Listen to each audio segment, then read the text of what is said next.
तुम सबसे पहले इजी क्वेश्चन से शुरू करो ताकि तुम्हारा कॉन्फिडेंस बिल्डअप, और हर दीदी भैया के टेलीग्राम चैनल से उनके नोट्स उठाने की ज़रूरत नहीं है। अब सबसे इम्पॉर्टेंट क्वेश्चन कि फिजिक्स में एनसीईआरटी करनी चाहिए कि नहीं करनी चाहिए। Assalamu alaikum everyone, I am Sana Naman and I am currently pursuing MBBS from JLMCH Bhagalpur Bihar. मैं तुम सबसे पहले एक बात बोलना चाहती हूँ, जो आग तुम्हारे अंदर अभी लगी है ना, इसे बुझने मत देना, प्रोकास्टिनेट मत करना। तुम्हारा पिछले साल अब गुजर चुका है, इस नए साल को बर्बाद मत करना। खुद से प्रॉमिस करो यार कि इस न्यू ईयर में 2024 में तुम्हें नीट क्रैक करके रहना है। खुद से प्रॉमिस करो कि अगले आने वाले 5 सालों बाद तुम एक डॉक्टर होगे। अपने सपनों को पूरा करने के लिए उस पर मेहनत करनी पड़ती है, बिना मेहनत के कुछ नहीं होता है। तुम लोग क्या कर रहे हो, सब कोई क्या कर रहे हो बताओ। पढ़ने के लिए बैठते हो तुम लोग, 10 मिनट पढ़ते हो फिर फ़ोन स्क्रॉल करने लगते हो, आधा घंटा पढ़ते हो फिर फ़ोन स्क्रॉल करते रहते हो। तुम्हारा सारा माइंड तो तुम्हारे फ़ोन में ही रहता है, स्क्रॉल करने में लगा रहता है, इंस्टाग्राम यूज़ करने में लगा रहता है, फिजूल की चीज़ें देखने में लगा रहता है, नेटफ्लिक्स देखने में लगा रहता है। ऐसे कैसे करोगे यार अपनी पढ़ाई। ये साल भी अब गुजर गया, 2023 गुजर गया, अब तुम्हारे पास सिर्फ यही 4 महीने बाकी हैं। तुम खुद सोचो कितनी मेहनत करने की ज़रूरत है अभी तुम्हें।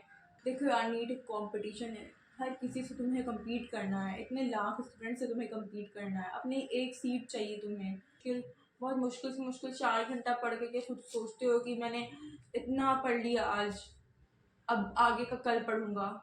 सिर्फ प्रोक्रेस्टिनेट करते रहते हो। तुम ये देखो ना, तुम्हारे सामने वाला जो बंदा वो 12-12 घंटे पढ़ रहा है, तुम क्या कर रहे हो।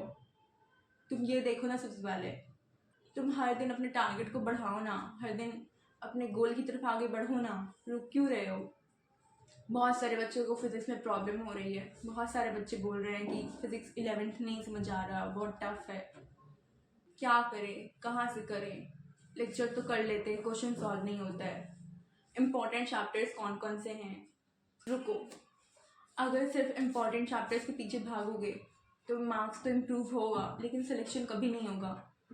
28 चैप्टर्स है टोटल तुम्हारे फिजिक्स पे, एटलीस्ट तुम्हें 25 चैप्टर्स अच्छे से करके जाने हैं। 2-3 चैप्टर्स छोड़ भी दोगे तो उतना कोई ख़ास फर्क नहीं पड़ेगा। अगर तुम्हारी चैप्टर्स कंप्लीट नहीं हो रही, मैं तो बोल रही हूँ, और अगर तुम सब कंप्लीट कर ले रहे हो then that is well and good. Unit wise शुरू करो, अपने चैप्टर्स को करो अच्छे से। मैं अब इस टाइम पे तुम्हें क्या समझाऊँ, शुरू से शुरू करो, नहीं। इस टाइम तुम शुरू से कैसे शुरू कर सकते हो, इस टाइम तुम शुरू से शुरू नहीं कर सकते हो। मैं तुम्हें एक पॉइंट बोलती हूँ जो कि बहुत इम्पॉर्टेंट है, 11th से ज़्यादा अपने 12th पे फोकस करो। एक तो तुम्हारे बोर्ड्स हैं और दूसरे नीट में 12th के चैप्टर से ज़्यादा क्वेश्चंस आते हैं। देखो 11th जो है वो एक बेसिक्स है, वो ऐसा है जो कि तुम्हारे 12th के मोस्ट ऑफ द चैप्टर से रिलेट करेगा। 11th के चैप्टर्स को छोड़ना नहीं है, मैं बिल्कुल बोल रही हूँ, 11th के चैप्टर्स को छोड़ना नहीं है, इम्पॉर्टेंट चैप्टर्स को तो बिल्कुल भी नहीं। देखो अभी टाइम कम है तो मैं तुम्हें ये नहीं सजेस्ट करूँगी कि तुम 11th से सीक्वेंस वाइज सारे चैप्टर्स उठाओ। मैं तुम्हें ये बोलूँगी कि तुम सबसे पहले तुम इम्पॉर्टेंट चैप्टर्स जितने भी हैं सब कर लो, अच्छे से कर लो उसको, और बेसिक्स अपने बिल्कुल क्लियर रखो। अब जैसे मान लो तुम 11th के ही तुमने कोई यूनिट उठाया, तुमने जनरल फिजिक्स उठाया, तो उसमें जितने भी चैप्टर्स हैं टारगेट बनाओ कि मुझे इतने वीक में इसे अच्छे से कंप्लीट कर लेना है। उसके बाद मैं हीट करूँगा, फिर मैं साउंड करूँगा, क्योंकि कुछ चैप्टर्स ऐसे होते हैं जिस पे आगे आने वाली चैप्टर्स डिपेंड करती है।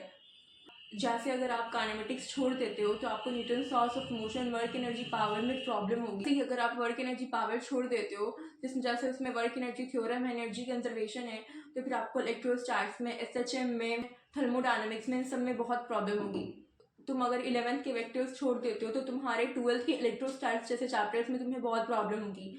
तो प्लीज़ किसी भी चैप्टर को ये मत सोचो कि 11th का है और इम्पॉर्टेंट नहीं लग रहा है तो उसे छोड़ देता हूँ, बिल्कुल भी मत ऐसा करना। क्योंकि कोई कोई चैप्टर्स ऐसे होते हैं जो कि जिस पे आगे आने वाली तुम्हारी बहुत सारी चैप्टर्स डिपेंड करती है। जैसे भी बहुत सारे बच्चे 11th में हैं तो वो यही करते हैं, वेक्टर्स छोड़ देते हैं, वो काइनेमेटिक्स पे ज़्यादा ध्यान नहीं देते हैं और वो इग्नोर करके चलते हैं। जैसे वर्क एनर्जी पावर थोड़ा बड़ा चैप्टर है तो वो उसे सोचते हैं कि मैं इसे स्किप कर दूँ, लेकिन ऐसा प्लीज़ मत करना, क्योंकि इस पर बहुत चैप्टर्स तुम्हारी डिपेंड करती है। तुम समझ रहे हो ये बात। थर्मोडायनेमिक्स हो गया तुम्हारा, एसएचएम हो गया तुम्हारा, ये सब इम्पॉर्टेंट चैप्टर्स हैं। और अगर तुम इन सब चैप्टर्स को छोड़ोगे तो तुम अपना बहुत ज़्यादा मार्क्स तुम एग्ज़ाम में छोड़ करके आ रहे हो। और हर तरह के क्वेश्चंस के साथ जाओ। एक ही तरह के क्वेश्चन पे अपना ज़्यादा टाइम मत वेस्ट करो। तुम सबसे पहले इजी क्वेश्चन से शुरू करो ताकि तुम्हारा कॉन्फिडेंस बिल्डअप हो, और फिर उसके बाद तुम टफ क्वेश्चंस की तरफ जाओ। और टीचर्स जब भी पढ़ा रहे हैं, और अगर तुम्हें कोई भी पॉइंट्स इंपॉर्टेंट लग रही है तो तुम फ़ौरन अपनी कॉपी में उसे नोट डाउन करते चलो। अपना एक अच्छा नोट्स बनाओ ताकि तुम्हें रिवाइज करने में बाद में ईजी हो, तुम बार बार रिवाइज कर सको। बहुत सारे बच्चे बोलते हैं कि नोट्स बनाएं कि नहीं बनाएं। ये कोई सवाल नहीं है, नोट्स तुम्हें हर हाल में बनाने हैं। तुम बिना नोट्स के कैसे पढ़ सकते हो? तुम क्या सिर्फ बुक से पढ़ सकते हो? लिटरली तुम बुक से सिर्फ कैसे पढ़ सकते हो? तुम्हें एक नोट्स चाहिए। अपना एक नोट्स बनाओ, हैंडमेड नोट्स बनाओ। और हर दीदी भैया के टेलीग्राम चैनल से उनके नोट्स उठाने की ज़रूरत नहीं है। तुम्हें खुद समझना होगा क्या इम्पोर्टेंट है। ठीक है, लोग गाइड कर देंगे तुम्हें कि क्या इम्पोर्टेंट है क्या नहीं, और गाइडेंस भी बहुत ज़रूरी है, क्योंकि तुम्हारे पास अभी इतना एक्सपीरियंस नहीं है कि तुम्हें हर चीज़ पता हो कि क्या इंपॉर्टेंट है क्या इंपॉर्टेंट नहीं है। गाइड लो। दूसरे के शॉर्ट नोट्स पे और दूसरे के हैंडमेड नोट्स पे स्टिक मत करो। अपना हैंडमेड नोट्स बनाओ, तुम्हें वो चीज़ याद रहे, तुम्हारे परमानेंट मेमोरी में सेट हो जाए। फिजिक्स में कंसेप्चुअल अंडरस्टैंडिंग के साथ साथ लर्निंग भी बहुत ज़रूरी है। सारे फॉर्मूलाज याद होने चाहिए। हर चैप्टर्स के फॉर्मूलाज की लिस्ट बनाओ, उसे बार बार याद करो ताकि तुम्हारे वो ऑन द टिप हो जाए और तुम्हें वो याद हो जाए। जैसे बहुत सारे लोग करते हैं, आर्मस वेलोसिटी का फॉर्मूला कोई √3 RT/m बोल देता है, कोई √8 RT/m बोल देता है। तो तुम्हें ये नहीं करना है, तुम्हें अपने फॉर्मूलाज को क्लियर रखना है। अपनी फार्मूला की लिस्ट बनाओ, अपने नोट्स बनाओ, उसे बार बार रिवाइज करो, उसे याद करो अच्छे से। तुम्हें 11 से ज़्यादा 12 पे फोकस करना है। एक तो तुम्हारे बोर्ड्स हैं, और दूसरा 12 में टॉपिक्स कम होते हैं इन कंपैरिजन टू 11। 12 से क्वेश्चन ज़्यादा आते हैं नीट में इन कंपैरिजन टू 11। जैसे इस बार ही तुम देख लो, अगर सेक्शन बी की तुम क्वेश्चन उठाओगे तो 15 में से 10 क्वेश्चन डायरेक्ट 12 से आए हुए हैं, 12 की एनसीईआरटी से आए हुए हैं। अब सबसे इम्पॉर्टेंट क्वेश्चन कि फिजिक्स में एनसीईआरटी करनी चाहिए कि नहीं करनी चाहिए। तो देखो, तुम्हें हर चैप्टर्स के लिए एनसीईआरटी नहीं पढ़ने की ज़रूरत है। हर चैप्टर्स के लिए तुम एनसीईआरटी नहीं पढ़ो प्लीज़। 12 के चैप्टर्स ज़्यादा इंपॉर्टेंट है जिसके लिए तुम एनसीईआरटी पढ़ सकते हो, और तुम्हें 12 के चैप्टर्स के लिए एनसीईआरटी पढ़नी चाहिए। 11 के चैप्टर्स के लिए उतनी ज़रूरी नहीं है एनसीईआरटी, बट 12 के चैप्टर के लिए एनसीईआरटी बहुत ज़रूरी है। 12 के मोस्ट ऑफ द चैप्टर्स तुम एनसीईआरटी से पढ़ो। जैसे रे ऑप्टिक्स ही हो गया, इलेक्ट्रोस्टैट्स ही हो गया, इन सबको अच्छे से पढ़ो 12 के एनसीईआरटी से। याद होने, नीट क्लियर करने के लिए तुम्हें सारे फॉर्मूलाज याद होने चाहिए, कहाँ पे कौन सा फॉर्मूला अप्लाई करना है। इसलिए मिस्टेक से बचना है तुम्हें ज़्यादा से ज़्यादा। अब मैं तुम्हें बता देती हूँ कि वो कौन कौन से चैप्टर्स हैं जिन पे तुम्हें ज़्यादा अपना टाइम देने की ज़रूरत है। वो सब चैप्टर्स हैं जैसे वर्क एनर्जी पावर हो गया, रोटेशनल मैकेनिज्म हो गया, एसएचएम हो गया, रे ऑप्टिक्स हो गया, इलेक्ट्रोस्टैट्स हो गया, इलेक्ट्रिसिटी। करंट इलेक्ट्रिसिटी तो बहुत इंपॉर्टेंट है, बहुत बहुत इंपॉर्टेंट चैप्टर है करंट इलेक्ट्रिसिटी। उसके बाद मैग्नेटिज्म हो गया, फ्लूइड मैकेनिज्म हो गया। फ्लूइड मैकेनिज्म से भी बहुत क्वेश्चंस आते हैं। उसके बाद मूविंग चार्ज एंड मैग्नेटिज्म हो गया, थर्मोडायनेमिक्स हो गया, सेमीकंडक्टर हो गया। इन सब चैप्टर्स पे तुम्हें ज़्यादा ध्यान देने की ज़रूरत है, ज़्यादा फोकस करने की ज़रूरत है, ज़्यादा क्वेश्चन प्रैक्टिस करने की ज़रूरत है। अब उन चैप्टर्स जिस पे तुम थोड़ा कम भी अगर ध्यान दोगे तो वो चल जाएगा, जैसे यूनिट एंड डायमेंशंस हो गया, properties of solids, kinetic theory of gases, EMI, electromagnetic waves, magnetism and matter.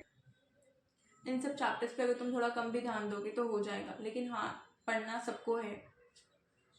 मैं बोल रही हूँ तुम्हें 28 चैप्टर्स में से कम 25-26 चैप्टर्स भी अच्छे से करके जाओ प्लीज़, अच्छे से करके जाओ।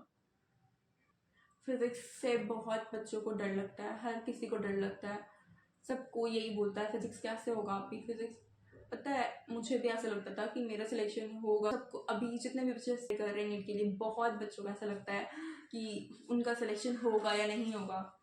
मुझे भी मेरे टाइम में लगता था कि मेरा सिलेक्शन कभी होगा या नहीं होगा।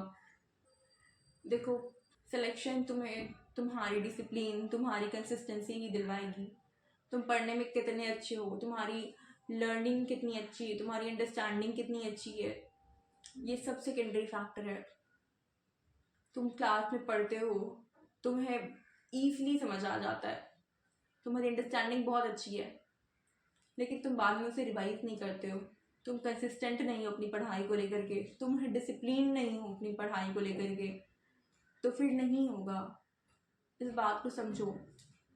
अगर मैं ही अभी MBBS कर रही हूँ और मैं जो भी पढ़ रही हूँ फिर मैं बाद में उसे नहीं पढ़ूँ, तो क्या वो चीज़ मेरे माइंड में रिटेन रहेगी? नहीं रहेगी। डिसिप्लिन्ड होना बहुत ज़रूरी है अपनी पढ़ाई को लेकर के। अगर तुम्हें सिलेक्शन चाहिए तो डिसिप्लिन्ड हो जाओ प्लीज़।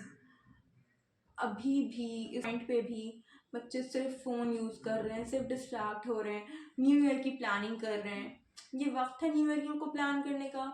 भाई तुम अगले साल कर लेना, मेडिकल कॉलेज में जाने के बाद कर लेना और अच्छे से सेलिब्रेट कर लेना, तुम सीनियर्स के साथ पार्टी कर लेना तुम, बट अभी तो मत करो प्लीज़। अभी तो अपना टाइम मत वेस्ट करो, अभी भी संभल जाओ, अभी भी ज़्यादा वक्त नहीं बिगड़ा है। बस खामोश हो जाओ, अभी हर जगह से हट जाओ, भूल जाओ अपने फ्रेंड सर्कल्स को, भूल जाओ, बस खामोश हो जाओ और अपनी पढ़ाई पे फोकस हो जाओ। बस ऐसे हो जाओ कि बस मैं हूँ, मेरी बुक्स है, क्या करना है मुझे, बस खाना है, पढ़ना है, सोना है, बस यही मेरा काम है। जो बेसिक्स है, जो ज़रूरी, बस वही करो, अननेसेसरी काम मत करो। इस टाइम पे एकदम खामोश हो जाओ, एकदम अलग हो जाओ सबसे। और